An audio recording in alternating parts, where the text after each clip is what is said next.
In the United States, the audition process is quite often starts with, are you confident when you walk through the door? And if you're not confident and you don't have confidence, they smell it. That's number one. The second thing that's important to them is your look. Are you the look they're looking for? If you have confidence and you have the look they're looking for, you've almost accomplished the whole mission. If you can just talk, if you can just have a conversation with their words. It's that simple. But it's very political. But what I've had a little luck with in terms of auditions, even with big stars, is that a lot of times people don't, get nervous in auditions. And then you start to analyze what makes you nervous about it. Say, for instance, that you may want the job because you need the money, or you want the job because you want the next notch on your resume belt. So I think you have to put all that aside and make the audition about one thing, and that's, how did you do for the day with your acting? How when you do the audition, were you relaxed? In other words, what can you personally get out of that process at the time you go in? And just make it about for you, because you stop and think about it. In my opinion, you're doing them a favor as the actor. Okay, you've taken the time to learn their text. You've driven there or made sure you can get there. You've tried to have the proper clothes. You put a lot of time in without any pay. And theoretically, they're looking for the person they haven't found yet. So you're really going to be doing them a favor if you're the person that gets chosen. So to me, you have to walk in like you only care about how you handled it. And I think that's a critical thing, and I've had a lot of success with even big stars deciding they'd rather be than given the role, they would actually go ahead and say, yeah, but let's do an audition, and completely changing their mindset. Because I think it's something to easily get out of a habit of doing, and then you start to lose the muscles for it. And also what I think the audition process can do, even for like someone who's like an A-lister or a star, is you can get out of the way whether or not you even get along with a director, or you like the director, or you like what they have to say. Because if you get to that level where you're really having these meetings and auditions with the director in the room, you're really sizing each other up. And I think that's the best way to approach it. Well, it's been my experience that as you get to know people and their personalities, particularly A-list people, the guys that are at the top doing this, when you watch them on the screen, I always see elements of themselves still there. So it isn't about this abstract thing or object that's out there orbiting in space, and if you get your hand out into the orbit at the right time, you can scoop something up and bring it back. I just think you start with yourself. And then, as time allows, you maybe feather in things that you wouldn't do that were you, and start to add layers and feathering to the character. But that takes time. But in the States, for instance, if you're not an A-lister, you're a B-lister or a C-lister or a D-lister, and you go in for the audition, you might have gotten 10 hours notice. So there's no time to do a lot of characterization of what is in the text that's not connected to yourself. I think the shortest, easiest route is to analyze the meaning of the text with whatever time you have, add meaning to it, which therefore will also give you quicker memorization, and then just be you and start from there. Some people agree with that, some people don't, but I've seen it work. I think that's the greatest approach. Don't worry about it being something that you're not. Bring you to it. And I think it'll be more real with what little time you have to prepare for it. Does it make sense? Absolutely. Yeah. You're more relaxed with that way too. Yeah. And that's the big key. Are you relaxed? Well, I think it's essential that you know that your eyes have to be available. And that's kind of where the trick comes. People aren't used to looking the other person in the eye when they talk. So if you think about the camera being close to that other person you're talking to, and not having that invade your space. In other words, I'm not bothered by the fact that that's in the room, okay? And I'm talking to you now. So to me, it's always about keeping my eyes available to you. And when you do this and that, you're disengaging from the audience. You're actually confusing them by not giving your eyes. In fact, I did a study to prove it. So in the fact that if you're giving your eyes, what happens sometimes, though, is people become robotic. And you don't want that either. You don't want the stiff, okay, I'm going to give you my eyes and I'm just my face. No, because on this frame size right now, there's probably some space here, and there's some space here, and in this camera, there's probably some space here. I can still move around and still give you my eyes, right? My eyes will never go away, but I'm not frozen either. So I think you have to get used to looking people in the eye and talking to them. Because when it gets cut and edited in, when you're actually shooting it, you may be on camera in the edit for 3, 4, 5 seconds at a time. That's a very short time space of the work that you're doing. So if in that 3 or 4 or 5 seconds that actually gets used into the cut, if that you happen to have done that, now you've made it harder for the editor to match it, and you've taken your personal time away from being on the camera. Make sense? It's a simple thing, but also when people aren't used to it, part of the issue that comes up is they kind of shut down inside, and their voices will become softer.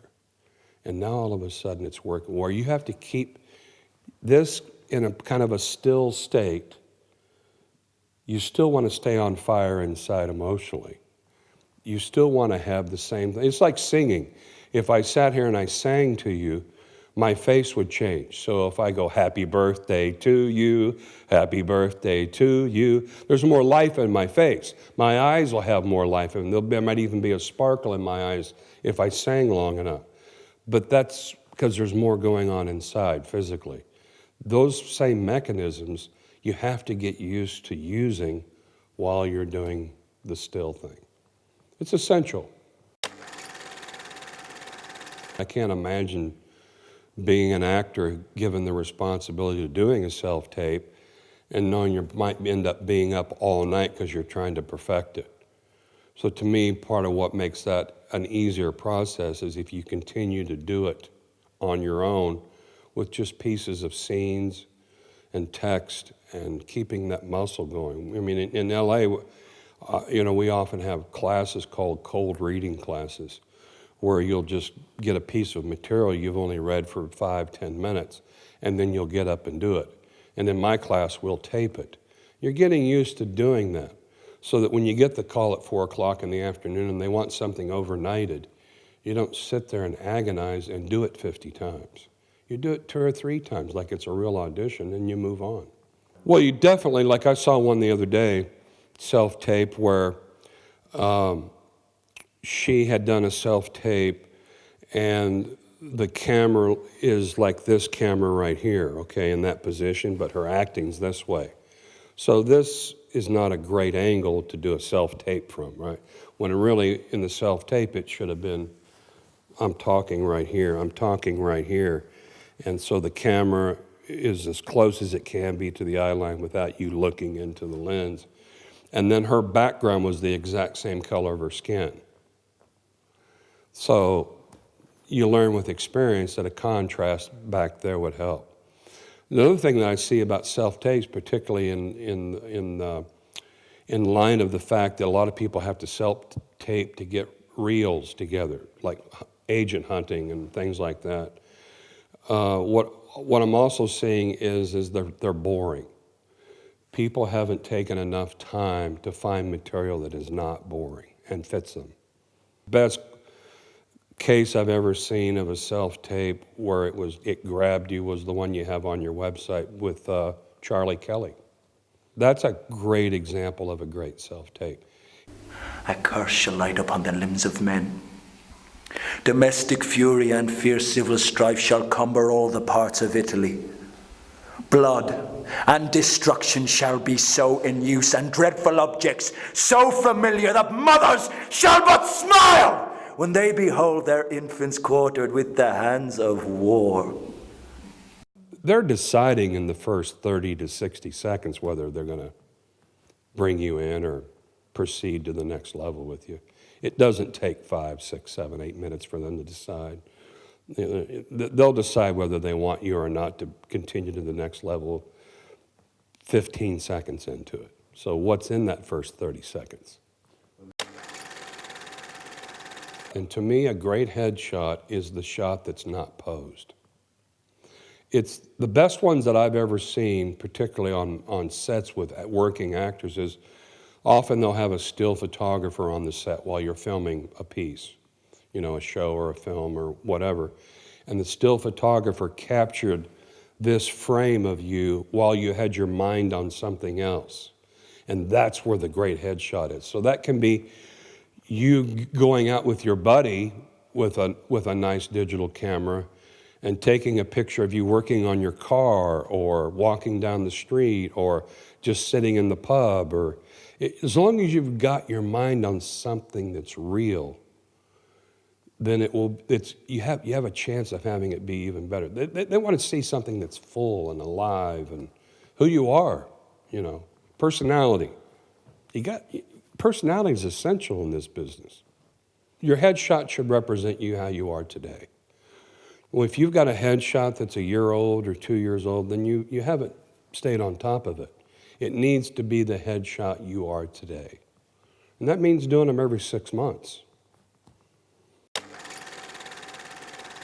Everybody's route to a good agent or to a good project is often because they broke the rules or they figured out a way to get their foot in the door in a non-conventional way. I think you have to constantly be thinking about that.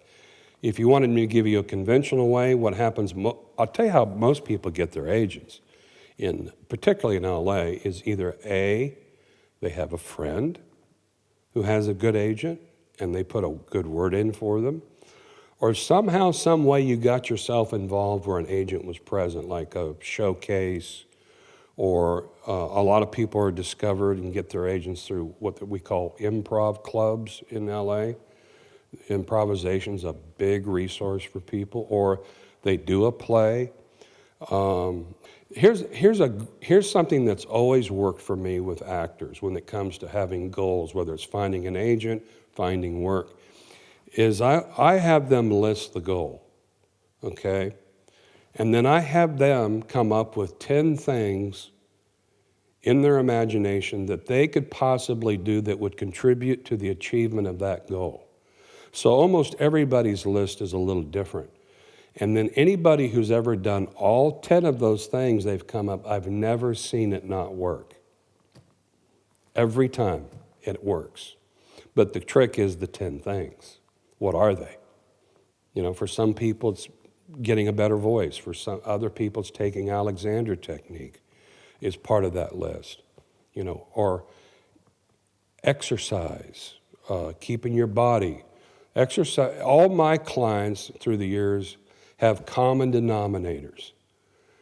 They have regiments and discipline for exercise. They watch their diets. They're disciplined in being on time. They take singing to keep their voices connected to their bodies. Most of them take Alexander technique lessons. They all read books. All my people that I've ever worked with through the years are ferocious readers. Why? Because it gives you new experiences, things that contribute to your imagination. All my people travel or try to take on new experiences of meeting new people or going to new places or doing something they haven't done, like jumping out of an airplane or things like that. There's a lot of common denominators like that I see between all of them. Well, I think you can come up with things that contribute to you becoming a better actor. That job's never done. What I see that changes with people as they continue to train is that when you're paying a price for something, and you're paying that price, and you're doing the work, and you're facing those fears and those obstacles before you, on a psychology level inside ourselves, there's a little voice that says, do I deserve it or not? But if you've paid no price or done no training or had no discipline for, keeping your chops up on cold reading and scene study, then you're inside there's always going to be a little voice that goes, you haven't done the work. Keep working on the meaning of what you're saying. Give yourself options and choices how to do that after you've figured out the meaning. Play with your choices. Don't lock into a way to play something when it comes time to shoot it. I do believe in rehearsal, but I believe that whatever comes out of the rehearsal should be thrown away. Most of the people I know, even the guys who do smaller parts, they bring someone in like me or a buddy and they run it. And they start to play with it. And whatever time they have to do that rehearsal period, what you're just doing is exercising the muscles of playing with it. So that when you go to the set, you throw all those choices out the window and you listen to the other actor in the scene and play with it. What happens, I think in 95% of everything I've ever seen that's produced now, the director knows nothing about acting. Zero. We don't have the days of the Elia Kazans and the guys who are great directors who came off the stage and were around actors all their life. Those guys don't exist anymore. They're technicians. What can be dangerous is if you have a director who thinks he knows something about acting, but he doesn't. So then you'll do a take and they'll say something like this. Oh, I love that. Do that again, just like that. Well, nothing could be more absurd. There is no such thing. That's just one example. But my guys have learned to just kind of smile and go, okay, and then just keep going. But what I have seen is like in the rehearsal period, when someone does something and they fall in love, oh, I'll play it that way. I've never seen it work because it's always technical, because we're in a very intimate medium here with film. It's this frame size, okay? That's very intimate. It's not like being in the theater where you have the whole stage. That's a wide frame, so a lot is forgiven. So when you've got this intimacy here, it doesn't require a lot to make it work. It just doesn't. It's pretty simple, actually, you know. It's like you and I are talking right now. When I hear you ask a question, I'm thinking about what my answer is, and then I say it. Script's no different. Not really. I think you have to, as an Irish actor particularly, and the UK, is do what the Australians did. We have a lot of working Australians, more than people probably realize. But what happened with the Australians was that when they came to LA, the first thing they did was they all got great dialect coaches. And they learned to flatten out their accents so that you can't tell they're from Australia.